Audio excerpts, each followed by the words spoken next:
આજે આપણે ધોરણ 10નું જે આંકડાશાસ્ત્ર ચેપ્ટર છે તેનો ત્રીજો દાખલો જોવાના છે અને પહેલાના આપણા શોર્ટ્સ વિડીયોમાં આપણે પહેલો અને બીજો દાખલો જોયો હતો. આ ત્રીજા દાખલામાં આપણે પદ વિચલનની રીતે જોવાના છે. તો તમને આ બે વસ્તુ દાખલામાં આપેલી હોય, વર્ગ અને આવૃત્તિ. સૌથી પહેલા તમારે વર્ગ લખી 5 ખાના બનાવવાના છે પદ વિચલનની રીતમાં. સૌથી પહેલા વર્ગ લખવાનો જે આપેલો હોય, પછી આવૃત્તિ લખવાની, આવૃત્તિનો સરવાળો કરવાનો 44 + f. બરોબર. હવે મધ્ય કિંમત કેવી રીતે નીકાળવી તે જોઈએ આપણે. તો સૌથી પહેલા તમારે 13 અને 11 નો સરવાળો કરવાનો. 13 અને 11 નો તમે સરવાળો કરશો અને તેને 2 વડે ભાગશો તો 12 આવશે. બરોબર. અને 15 અને 13 નો સરવાળો કરશો અને 2 વડે ભાગશો તો 14 આવશે. તેવી રીતે તમે જોઈ શકો છો બધાયમાં બે નો ગારો છે, બધાયનું કરતું જવાનું અને અહીંયા તમને મળતી જશે. બરોબર. અને જો તમને ખબર પડી જાય કે 13 ને 11 વડે ભાંગીએ તો સૌથી પહેલા 2 વડે ભાંગીએ તો 12 જવાબ આવ્યો. હવે 13 ને 15 નો સરવાળો કરીને 2 વડે ભાંગ્યા તો 14 આવ્યો. તો તમે જોઈ શકો છો બે નો ગારો છે. તો તમે આ વધુ કરવાના બદલે તમે લખી શકો 12, 14, 16, 18 એવી રીતે. બરોબર. મધ્ય કિંમત લખ્યા બાદ સૌથી પહેલા જ્યાં તમને f આપેલો હોય, આ આવૃત્તિ, ખૂટતી આવૃત્તિ, એને તમારે a ધારવાનો. તો 20 ને આપણે a ધારી લઈએ તો જે આપણું ui છે xi - a ના છેદમાં h, એ કમ્પલસરી અહીંયા જેને a ધારીએ એ 0 થઈ જાય. જે 0 થઈ જાય એના ઉપરની કિંમત બધાય માઇનસમાં અને નીચેની કિંમત પ્લસમાં. જો આ a ધારીને આપણે 0 કરી નાખો તો અહીંયા જોઈ શકો છો ઉપરની કિંમત -1, -2, -3, -4 એમ જતી જાય અને નીચેની કિંમત +1, +2.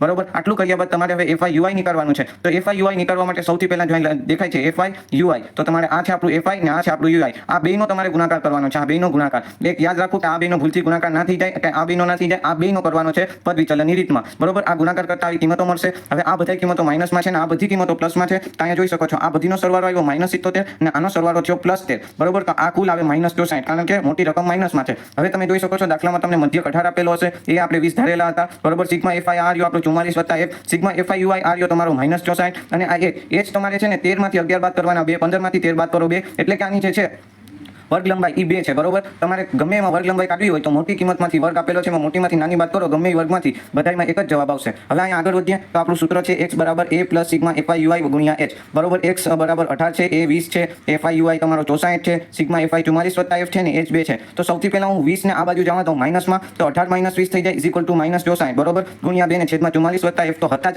હવે આ જે -2 અહીંયા જે બાદબાકી થઈ તો -2 આવ્યું ને આ પદ એમનું એમ. બરોબર. હવે 44 + f ને મેં અહીંયા જવા દીધા ને -2 ને નીચે લઈ લીધા. બરોબર. તો આ 44 + f -2 ને નીચે લઈ લઉં તો 2 ઉડી જાય, માઇનસ ઉડી જાય. બરોબર. 44 + f * 64. હવે 44 ને બરાબરની આ બાજુ લઈ લઉં તો બાદબાકીમાં આવી જાય, તો f = 64 - 44 એટલે કે f = 20. તો આમ તમારો f = 20 જવાબ આવી જાય ખૂટી આવૃત્તિનો. ચેનલને સબસ્ક્રાઇબ કરી દેજો, લાઈક કરી દેજો આવા વિડીયો જોવા માટે.